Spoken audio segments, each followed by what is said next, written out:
It is live. Welcome everyone. Welcome to the Add1Challenge finale, number 12. So today we are going to not only answer some of the burning questions from the Add1Challenge participants, we're also going to pick one winner who's going to win a round-trip ticket to the target language country. Ooh, are you guys excited? Yeah. They've been waiting for this for a while now. So, all right. So, first of all, I'd like to thank and introduce the polyglots that are in this as our polyglot panel. So we have Richard. Hello. Simcott. Thank you for having me again. So you would like to quickly introduce yourself? Yep. So I'm Richard Simcott, and I think I've been on this call once or twice before, and it's always a pleasure to see everyone. So thank you again for having me, Brian. Really excited to be part of it again, and I feel it very motivational for myself as well, just seeing the wonderful progress everyone's made. Not just people on the call, but also everyone who's taken part in the Add1Challenge. There's lots of you guys out there, I know, but we're here to celebrate specifically today those of you who made it to the final, so well done to you all. Great. And then we also have Alex rolling. Hello, everyone. Hello. So both Alex and Richard organized Polyglot workshop. I'm going to say it for you, and you're not going to say it, Richard and Alex. And they also organized the Polyglot conference that's going to happen take place in Greece in October.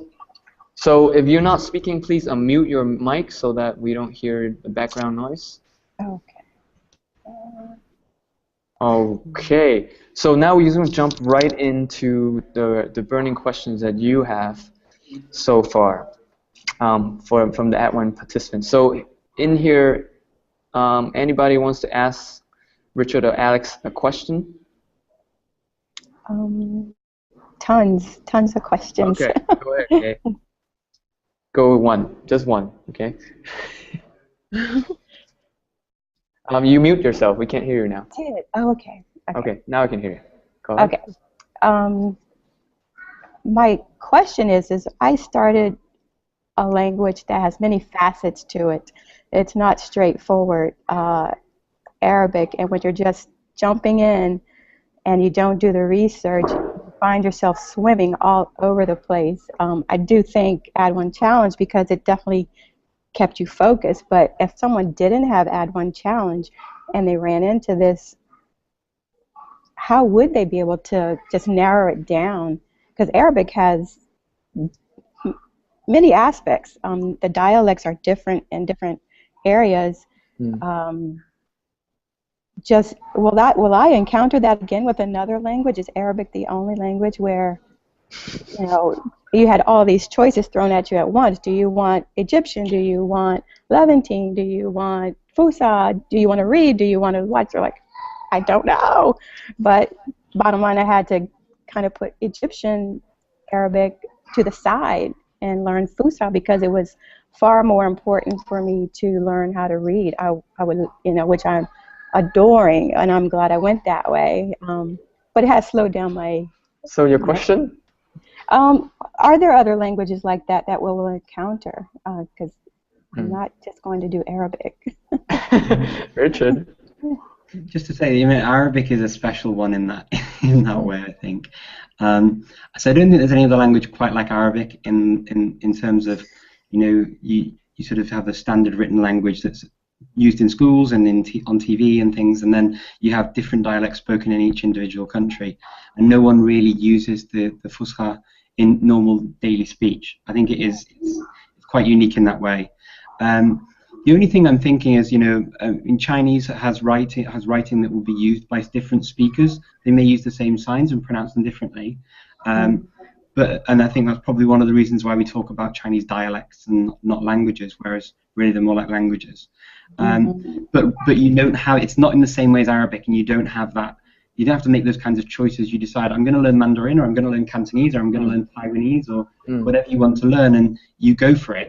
And even if the signs are the same in some of the languages, you just go for that one, and you've got a reason for it. Arabic is quite special in that way. So you can kind of you've done the hard thing, you've taken that step, and you've done well. So you can breathe and relax for the next one. Yes. Great. Thank you. Thank you. Awesome. All right. Next question. Yeah, go on, Dan. I'd like to ask both of our exalted guests, how did they deal with all the conjugations in Russian? It's one of the hardest things that I've had to deal with so far in this language. I certainly can understand what you're talking about, Dan. It is definitely very, very challenging the first time you look at those things. The good news is, though, that the hardest time when you're learning those conjugations to actually remember them and understand what they are and, you know, all that kind of thing is the first time you look at it. Every time you look at that stuff again and again after that first time, it gets easier and easier and easier. Like slowly, it's not like an instant thing, but I mean, my experience has definitely been that the more I come back to Russian, the more I use it, the more I learn, and the more time that passes while I'm looking at this, it gets easier. Because eventually, and I promise this point does come, it will feel very natural to be using those cases and those conjugations, and you know, it will eventually become your second nature. But you know, it's not a sprint; it's a marathon with Russian, and I think you have to be patient and you have to give yourself credit for the progress that you are making. Спасибо большое, спасибо. Yeah, I think Alex has answered that quite eloquently, so there's not really much I can add. I would say that don't be afraid to stumble. It's better to stumble along the way and learn as you go. Still stumble myself. Great. All right. Let's take one more here. Jonathan? You mute yourself? Yeah. Hello. Sure. Yeah. Yeah. Can you hear me? Yeah. Yeah. So first of all, thank you, Brian, for inviting us, and hi, Alex. Hi, Richard. I think I sent messages to the two of you when I saw all Richard's interviews with you and a tweet to you guys, and so that was like 2 months ago. But I think I connected a little bit more with your situation, Richard, where like you have at least one young child. I've got a 3-year-old and a 1-year-old, and I'm raising them with English, Spanish, and French. I speak to them in English. My wife speaks to them in French and Spanish. So I'd just like to hear a little bit your situation. Are they receptive? Do they want to practice? Right now, my son seems to not want to speak English with me. He always responds to me in Spanish. We're in Mexico, so and we're planning a trip to visit the United States in July. So I'm trying to get like a 2-month, trying to increase the English so they can speak with my parents and relatives there. But I'd just like to hear a little bit of your experience raising multilingual children. Yeah, sure. Thanks. Nice to see you, Jonathan. Thank you for the question. So my daughter was born in the UK. We lived in the UK, and my wife and I speak to each other in Macedonian. So that's our default language between us. My wife speaks to my daughter in Macedonian, and I spoke to her in English and French in the UK. And then I stopped speaking English when she was about 18 months old, and she was getting outside input in English. And then I just carried on in French. And what I found in the beginning is that she would speak to me in Macedonian a lot. And I think the reason is Mummy, all the women in Mummy's life speak Macedonian to him in Daddy's life. So we speak to Daddy in Macedonian. But she would always then switch between, and she'd use different things. There have been definitely phases. So up to 3, it was quite mixed. I was fortunate that I never got any pushback on the languages from her at all. So she would speak them and she would sing in different languages. And even when she was 16 months old, I added in Spanish and German, and she started using words and singing songs in those languages too. So it worked quite well. Now she's 8, nearly 9, and now she's very conscious of the languages she speaks. We live in Macedonia now. She studies in English, so I speak French at home still to her, and we still do our playtime again in German and Spanish and Macedonian, of course. She speaks through with her mum still. Now what she does is she will use French to say things that she doesn't want other people to understand. So she will use the language to try and tell secrets, which is quite funny. It wasn't something that we encouraged or used in any way. Definitely, my motivation is always to use languages as a method of communication and trying to incorporate more people into the conversation, not exclude. A kid, they play, and she's been doing that for a few years. She's now reading and writing in the 3 languages, and then German and Spanish. We're going to start doing more activities with written languages as she feels a lot more comfortable with the other ones, because I think the key is with kids is we're not trying to make robots out of them, and we're not trying to force them to do the same thing in too many languages. If they've got the language, that's great, and I think that in terms of time becomes the issue, because they do have other subjects. She has maths, she has science, she has music, she has other things that she does that are important as well. So we try not to force it. We try to keep it nice and natural. And if she speaks back in another language, like you're saying, you're getting some, responses in Spanish. Just nicely reply in English, and that's kind of what I've been doing the whole way through. And then try and give open-ended questions as well to see if you get a response back in English. So would you like the orange one or the blue one? Would you like to go to the water slide, or would you like to go to the zoo? And then they can't reply back as easily in the other language. They have to use one of the choices. Oh, great. Following up with this question, someone in the Add1Challenge, Helen, also asked a question related to raising children. So I'm just going to read off. So she asked, how do you encourage children to learn languages once they get to school, and the language they have been learning for fun at home suddenly becomes a school subject? So it became fun and not fun anymore. And so her son is 10 and daughter is 12, and she's been speaking French and Spanish at home for 5 years now. And daughter is at secondary school and has to study Spanish. She's no longer interested in speaking at home. So should I continue teaching them languages at home, or just leave it at school? Leave it for school for now? I think each individual child is very different, and they go through phases. Children have parents because we have a view of what we think is best for the children, and for our children in particular. And I think that as parents, we need to do what we feel is right, and what we think is beneficial for the children. We may not always be right 100% of the time. We're also human beings. But we do have a wider view than a 10-year-old or a 12-year-old, certainly. So if we stop speaking languages and helping them to develop those kinds of skills, then we cut off an option for them. School typically, depending on, I don't know which country this is in, but if you left it just to an Anglo-Saxon schooling system for languages, the child might not do as well.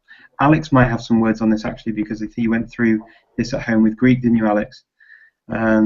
Yeah, I mean, I can perhaps answer from the point of view of a child who was brought up multilingually and didn't respond to it very well for quite a long time, because my mother, well, I grew up in London with half Greek mother who was trying to pass Greek onto me for a very long time, and although I understood what she was saying, although I knew a lot of words, I never spoke, ever, because I mean, now looking back on it, I suspect it's because everybody I knew that spoke Greek to me understood if I replied in English.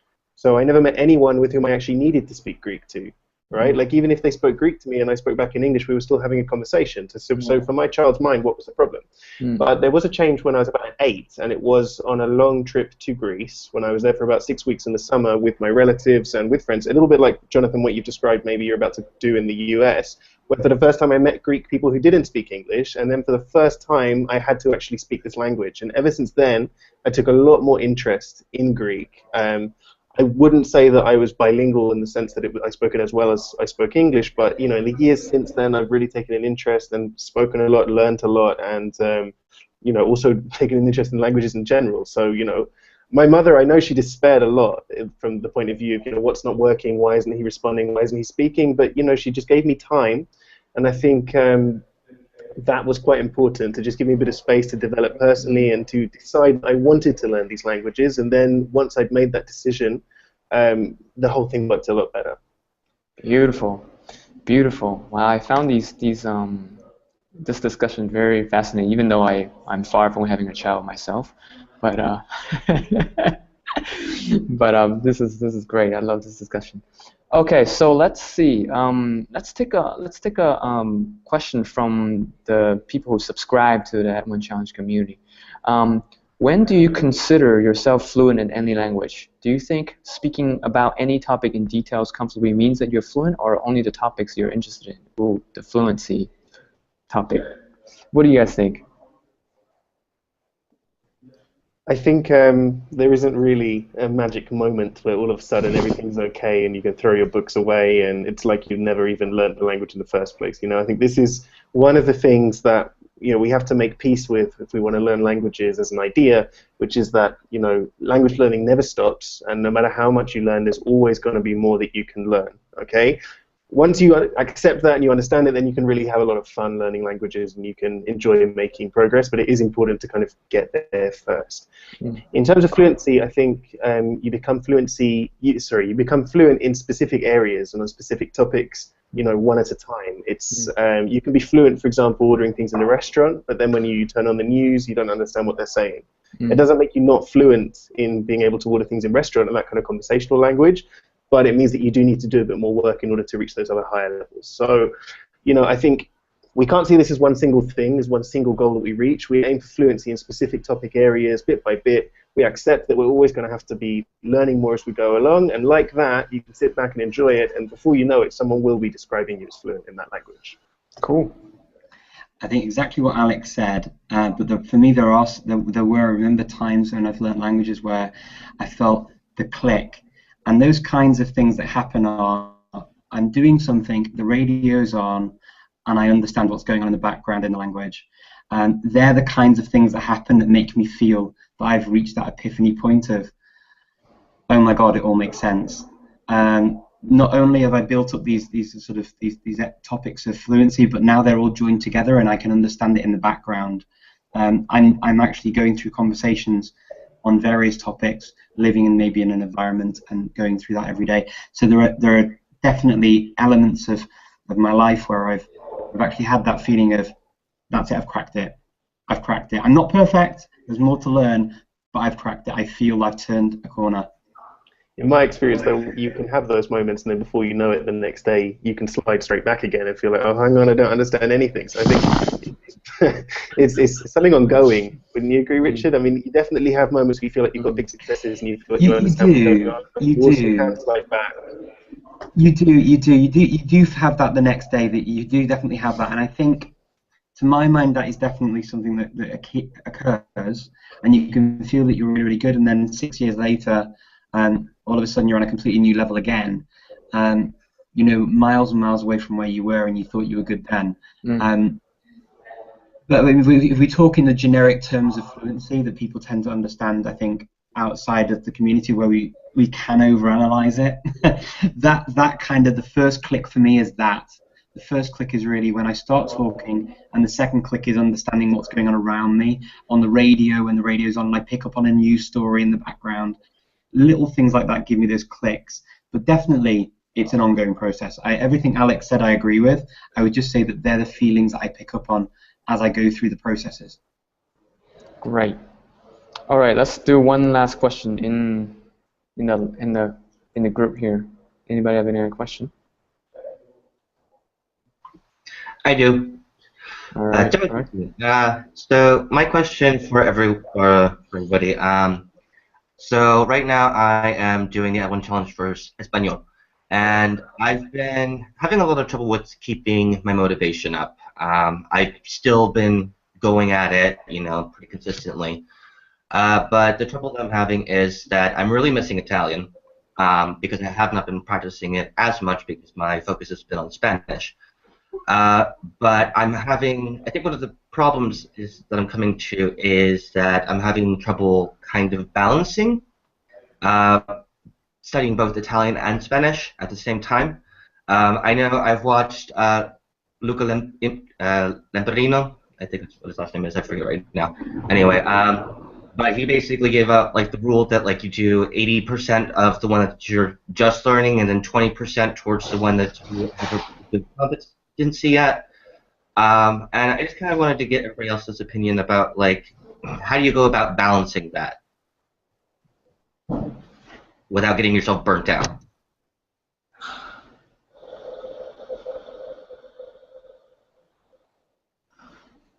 So balancing two languages that are the same, is that what you mean? So languages that are similar, or languages, just generally languages, without getting burnt out? Generally, just languages in general, but yeah. Anyway, but yeah, I mean, because they are so similar to each other. Yeah, I mean, I've noticed because knowing Italian, my fluency in Spanish has kind of just like skyrocketed because there's so many similarities. But at the same time, I know my fluency in Spanish is not as high as Italian, and there's a lot of confusion between the two. And I know that's something that I just kind of have to like go through the mire with.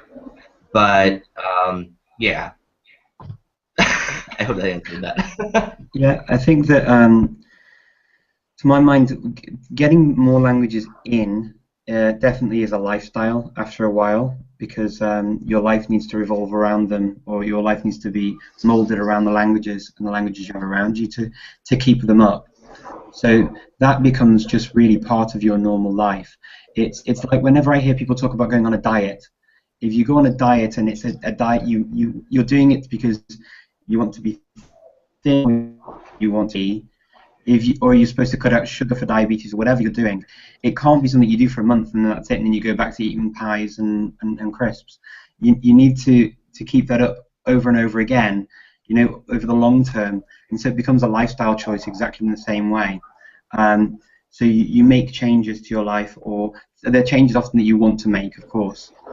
Like Jonathan's now living in Mexico, and living in Mexico means that his Spanish is just there. So any other language he learns, he's got automatically. I live in the Republic of Macedonia, and by the same token, I have languages that are spoken around me naturally. So keeping things up that way is possible by either living there, or if you join clubs or groups where you're going to hear those languages. If you're in a community where you can hear them spoken, making sure you keep yourself exposed. It could even be online in communities. Nowadays, people can do it that way. So there are definitely ways of doing that to make sure that a language or more than one language remain part of your life. In terms of them being, I found that learning the first language really well first, and then starting on the other language in the group, helped me keep them apart. And the biggest thing for me with Spanish and Italian in particular was listening to Spanish people learning Italian and hearing for their mistakes, listening out for what they said wrong, how they pronounced it in a different way, the Spanish accent, and that really helped me in a very strange way to separate the two languages out, and then practicing them back to back as well, so that I could coach between Italian and Spanish non-stop.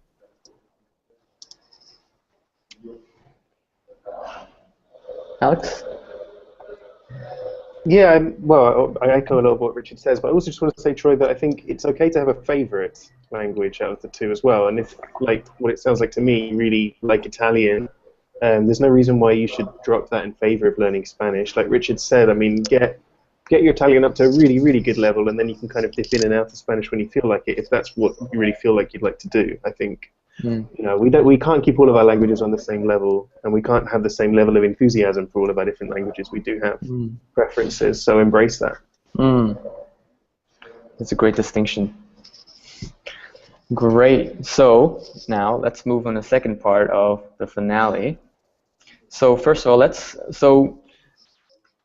is for the Add1Challenge 12, and this time usually we only have 3 finalists, but this time we have 4 because we have 2 finalists with the tie vote, so we end up with 4 finalists. All right. So let's. So the finalists, just quickly introduce yourself. What your name is, where you're from, what language you learn, and one thing that you got out of the Add1Challenge. Let's start with Bessie. Okay. Okay. Hello. I'm Blessy. I'm from Italy, but my parents are from the Philippines, so my mother tongue are both Italian and Tagalog. And for this Add1Challenge, I've studied Chinese, Mandarin Chinese. And the next question was, I cannot speak any language now. I'm just so excited, so I cannot think in Italian or either another language. So ask me. What is one thing you got out of the Add1Challenge? Learning with the community, learning in the Add1Challenge. Okay. What I learned from the community is just to organize my time. So because I like to do a lot of things, but at the end of the time, I think that I didn't, I missed something. So I need to organize my time correctly, and then I think that I've learned that if you want to do something, you can find the time to do all the things that you want. That's that is. So because I always struggle because I have a lot of things to do at university. I want to join all the groups. I want to, and then after the day, I just think that I was overwhelmed about all these things, of all these stuffs. So I struggle. I blame myself, but because I didn't do all the things that I want. But then I try to focus on the things that really are important for me. So that's, so I don't know. I want to tell more, but no, my English is very bad. It's great. It's fine. We understand. We understand. Thank you, Blessing, Okay. for sharing. All right, next. Dan. Well, my we name is only know your Dan. I name. live in Oregon, in the USA. I'm studying Russian, which the reason I decided to study Russian is I'm a beekeeper and I want to go to other countries and learn about the different beekeeping styles around the world.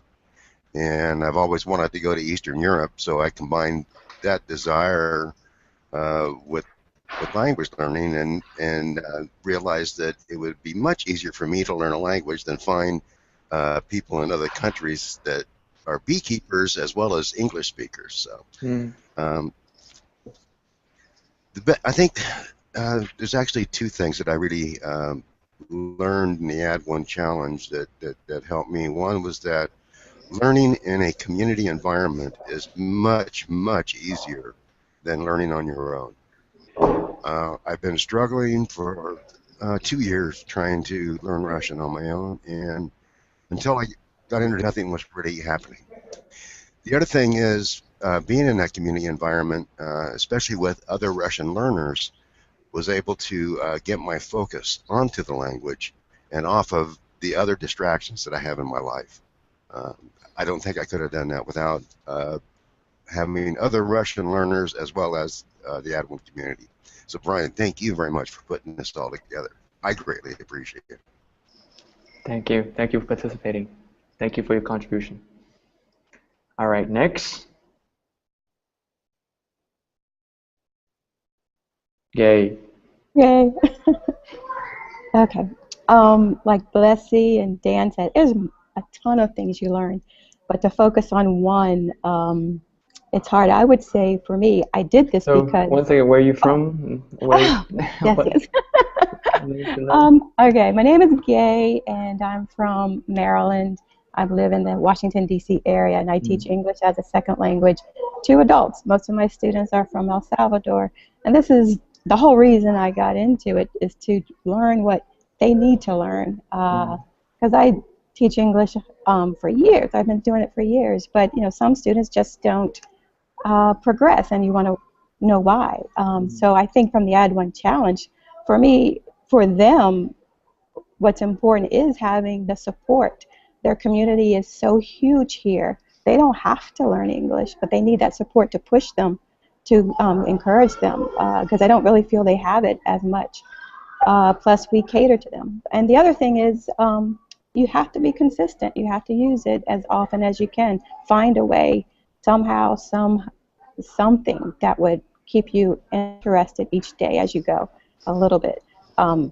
But I enjoyed this whole challenge. So Blessy and Dan and Troy, everybody, they contributed so much. Everybody had advice, when something wasn't going right. We all had similar experiences. Like my thing is, if everybody pushes flashcards, and I'm like, I don't like flashcards. I've tried them, you know, and I even had my teachers do them for me. So it's just not my thing right now, but I'm not giving up. So I hear it so often that, okay, later I'll do it. So this support is so crucial because you hear what works for people. So maybe not now, but later, maybe another language, a flashcard system would be for me. So support number one. Two, consistency. Do something every day or as often as you can. So, well, thank you, Brian and Richard and Alex and all the Add1 challengers. Y'all are awesome. Thank you. Thank you. Thank you. All right, Troy. Okay, so ciao, I'm Troy. I live in Pennsylvania, in the United States. Italian was my first language that I chose. I'm now working with Spanish, so I guess some of the biggest things that I've learned through the Add1 Challenge, and yeah, so definitely one of the biggest things was consistency and dedication, basically making it a daily thing. Because before I had started my original Add1 Challenge, the first one was Add110 back in, I think it was September. And before I had done that, I had been struggling with learning Italian and other languages, just dabbling, but not really being serious about it. And so it was definitely, I thought the Add1 Challenge was just great because it really just sat you down and said, okay, you just need to really focus and make this a daily thing. You just got to keep committed to it, an hour a day, 5 days a week, all that kind of stuff, or depending on what you want to aspire to be. You know, and I think that the community is also just really great because, as others have said, you have that support system. You have other people that are learning with you, and you can share your struggles. Because outside of this community, while there are other communities similar to it, most people in your daily life basically won't understand, okay, well, why is this person even bothering with learning languages? What? So, so a lot of people do understand with this group, and it's just, I feel like that's one of the most crucial things in terms of helping with your motivation. So.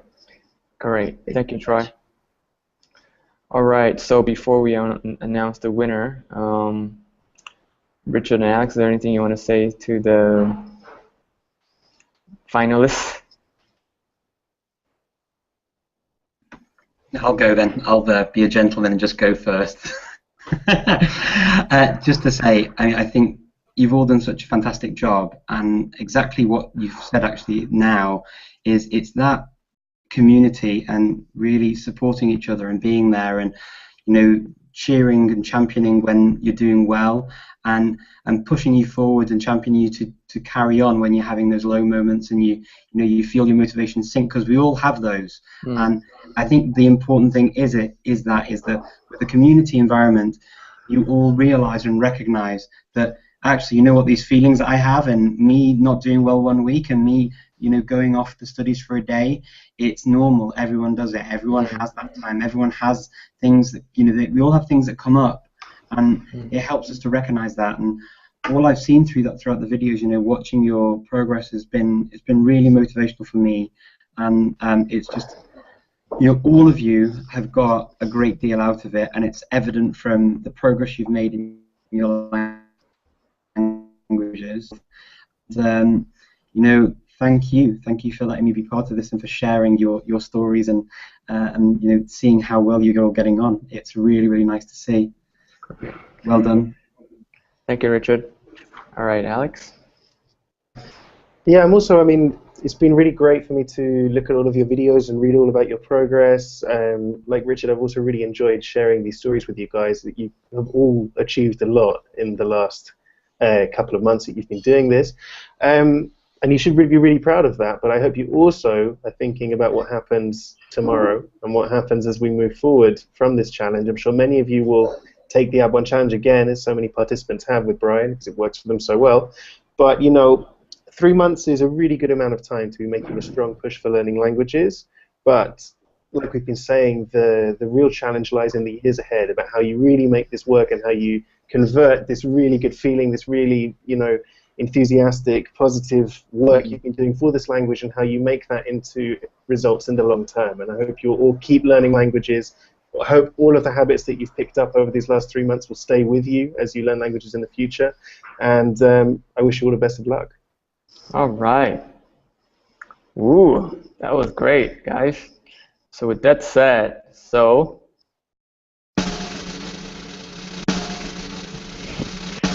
the finalist, the winner of that A1Challenge is Gay. Oh my God.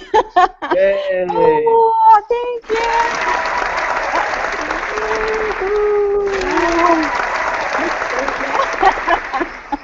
Congratulations. Thank you. Oh my God. Wait till I tell Mona.